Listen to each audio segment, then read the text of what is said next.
All right. Hi, everybody. How is everyone doing? I haven't done any article type videos as of lately, and I have two that I'm going to be doing. I don't know if I'm going to upload them back to back, or maybe I'll upload one today, maybe I'll upload the other one tomorrow, but I'm going to try to knock them both out today.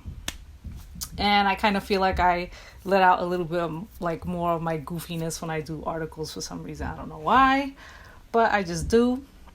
So this is a little bit old because as you can see, it was written in 2013, but I found it to still be relevant to a lot of the things that I talk about on my channel. And it's from the society pages, creating a quote unquote Latino race. So I'm just going to start. Okay. So, for much of American history, race has been a dichotomous black-white affair with the one-drop rule dictated that people with any amount of racial mixture were defined legally and socially as black. In recent generations, however, with the rise of intermarriage and the entrance of new immigrants from all over the world, American racial categories and conceptions have become much more complicated and contested. Latinos provide a particularly revealing case of the new complexities of race in America. Persons of Hispanic ancestry have long had mixed racial identities and classifications. The history of Latin America is characterized by the mixing of European colonizers, native indigenous groups, and Africans brought over as slaves. As a result, the diverse Latino group includes people who look white, black, and many mixtures in between. In the mid-20th century, it was assumed that as they Americanized, Latinos who looked European would join the white race, while those with visible African ancestry would join the black race, and others might be seen as Native American. For 50 years, the census has supported this vision by informing us that Latinos could be classified as white, black, or quote-unquote other, but not as a race themselves. Not as a race themselves. For some reason, it's not letting me click that, but all right. Hispanic remains an ethnic, not a racial category. Oh, now you want to play and show up. Whatever. But today, few think twice when a breakdown of races in America includes, among others, the categories black, white, and Latino. Throughout our media and popular culture in newspapers, television, social media, and even academic research, we tend to treat whites, blacks, and Latinos as if they were mutually exclusive groups. How has this come about, given that the United States has long insisted that Hispanic or Latino is not a race, but an aspect of ethnicity? To answer this question, I studied Dominicans and Puerto Ricans, two groups whose members span the traditional black-white color line. I interviewed 60 Dominican and Puerto Rican migrants in New York City and another 60 Dominicans and Puerto Ricans who have never migrated out of their countries of origin. This is why I thought this article was very interesting. We spoke about how they understand and classify their own and other people's races, their perception of races in the mainland United States and their home country, what race means to them, and the migrates' integration experiences. Their interviews revealed that most identify with a new, unified racial category that challenges not only the traditional black-white dichotomy, but also the relationship between race and ethnicity in American society. In other words, the experiences of these groups help us to better understand how immigrants' views of collective identity and the relationship between color and culture are reshaping contemporary American racial classifications. How Dominicans and Puerto Ricans understand identity and race. My respondents all identify primarily as Latino, Dominican, or Puerto Rican. Let's see if now I highlight it and it goes, right? So bam, okay? I just wanted to highlight that. Because before I tried to highlight it, as you saw at the top, it didn't highlight, it was kind of delayed. I don't know what that was about, but I wanted to highlight this part. Okay. Even among those who have migrated to New York City, these were strongly held identities associated with language, culture, and nationhood. The kinds of attitudes, attributes, and claims American scholars tend to associate with ethnicity. But many respondents also gave the same answers when asked specifically how they identified their race. They explain that with their country's history of racial intermixing over many generations, the meaning of Puerto Rican or Dominican is itself racialized as the mixture of white, indigenous, and black. For instance, Blanca, an arts administrator in Puerto Rico, looks European. Because of her mixed roots, she identifies herself as Puerto Rican. Okay? Many Puerto Ricans consider themselves a mixture of blancos, indios, and negros. I consider myself a mixture of blanca, negra, and maybe India. I don't consider myself mulata because mulatto is blanco and negro. I consider myself Puerto Rican, and the Puerto Rican is that. Question: Puerto Rican is blanco, negro, and indio? Yes. I don't know if I have indio race, and I don't know if I have negro race, but if I look at myself in the mirror, I think that although I have look straight hair and I more blanca than negra, but I'm Puerto Rican. There is no way that I'm not Latina. All right, so that's what she says. Oh, Gregorio, a taxi driver from the Dominican Republic, identifies his race as Dominican. Could you tell me what race you consider yourself to be? Well, from the country, I mean Dominican. Okay. And would you say that Dominican is a race? Yes, I believe so. Yes, because each country has its race of origin. I'm Dominican, and everywhere you go, you say what country are you from or what race? Well, you say Dominican. Regardless of whether African, indigenous, or European features predominate, Dominicans and Puerto Ricans view race as this shared ancestry, not as something that divides them. Okay, I don't know why this is being stupid today, but forgive me. I'm still gonna leave it up anyway because hopefully people get a laugh at like my shit spazzing out on me. But yeah, so this is kind of something that I grew up with, but it kind of seems like with, especially with social media and how there's people who really want to like,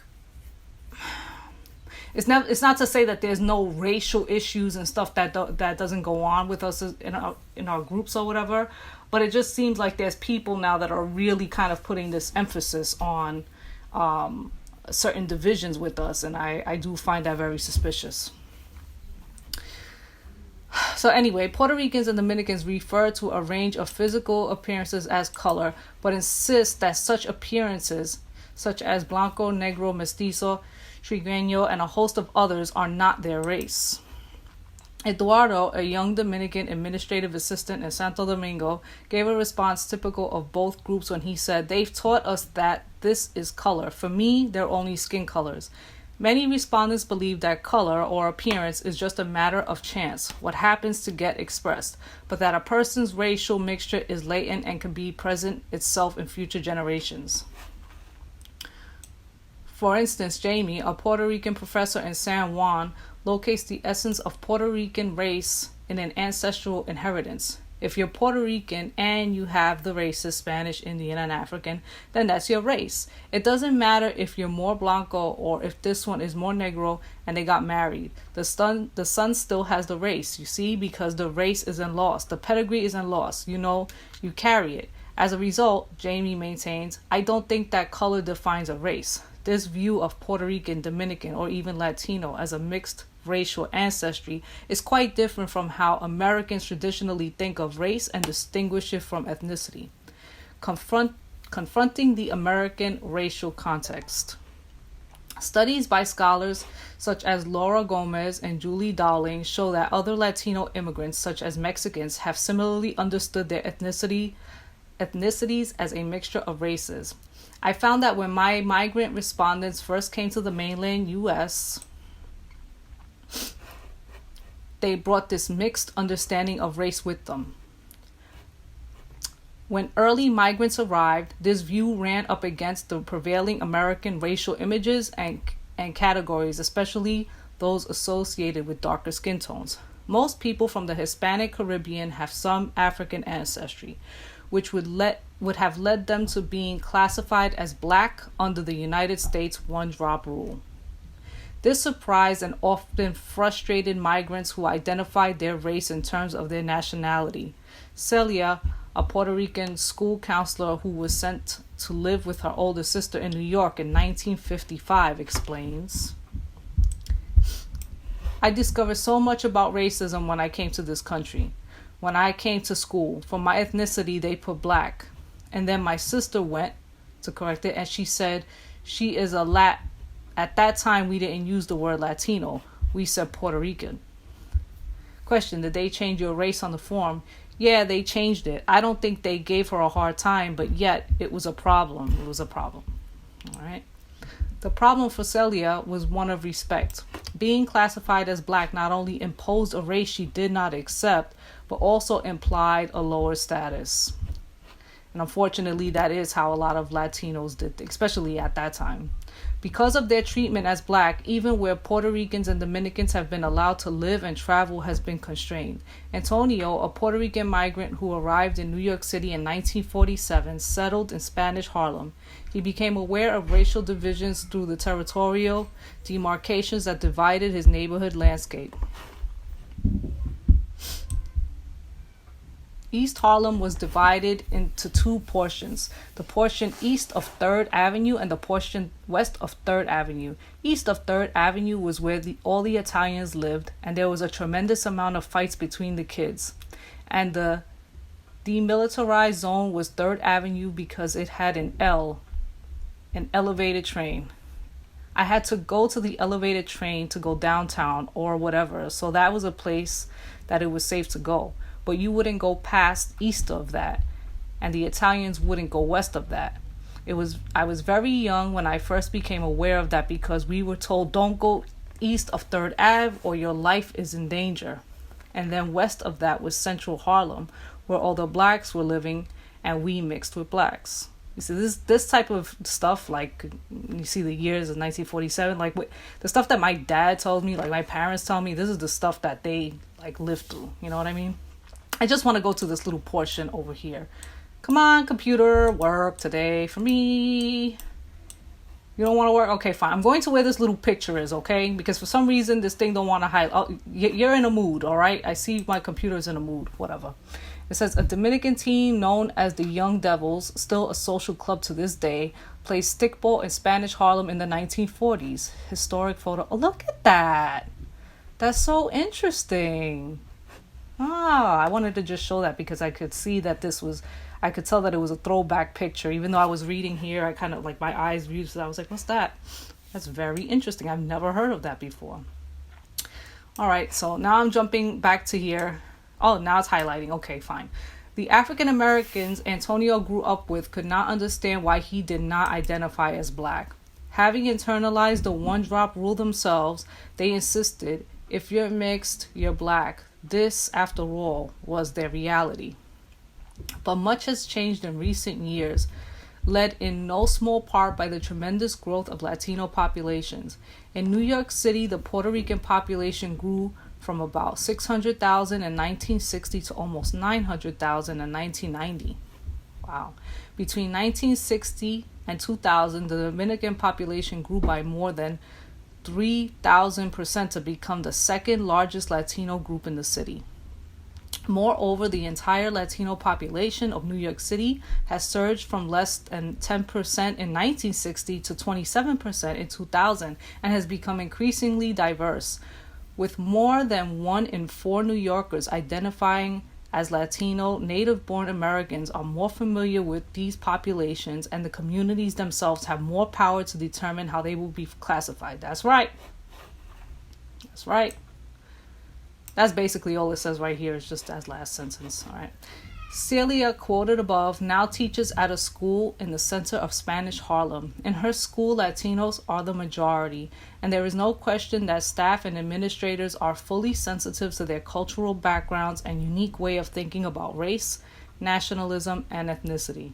The size and prominence of the population has helped them assert their view of race as based on culture, a view that also fosters a shared Latino identity.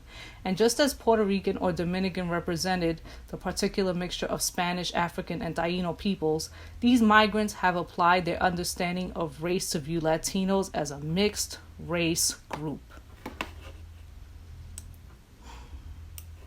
This is much like Jose Vasconcelos, I have no idea if I'm pronouncing that right, so forgive me, notion of a cosmic race created out of the blending of peoples in Latin America.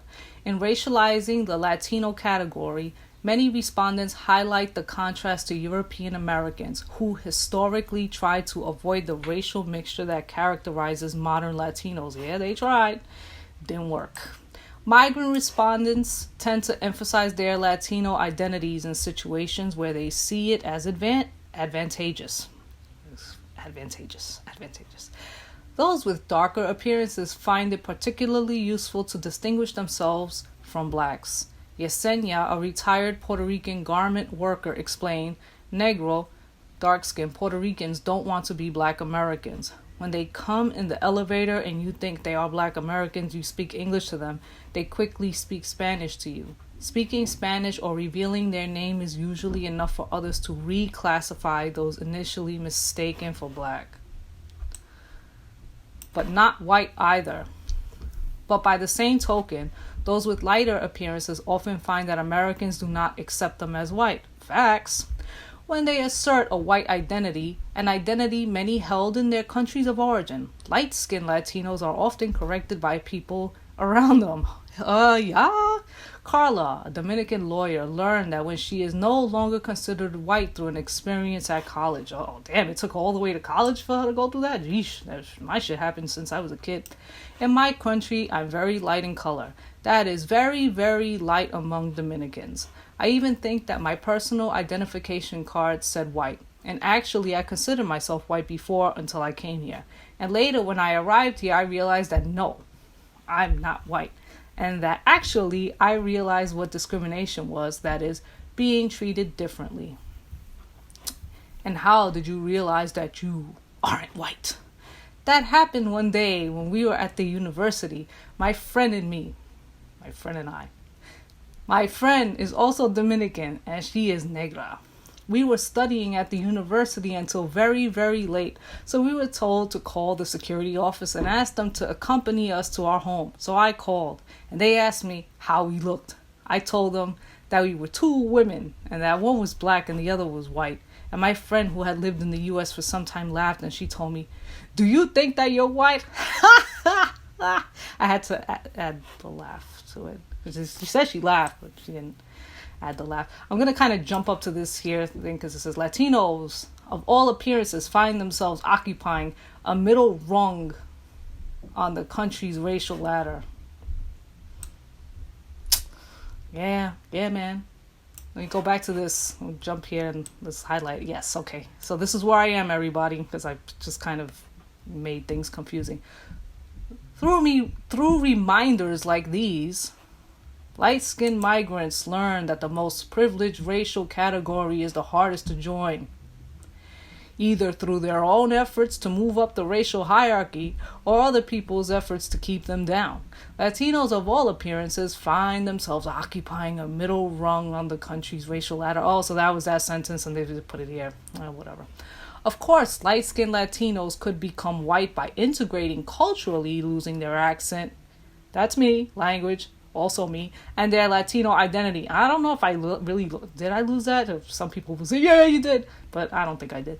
But many of the migrants I spoke with did not. In addition to being proud of their roots, they also saw distinct advantages to being bilingual and bicultural in a country with a growing Latino community. That is true. Those things are important.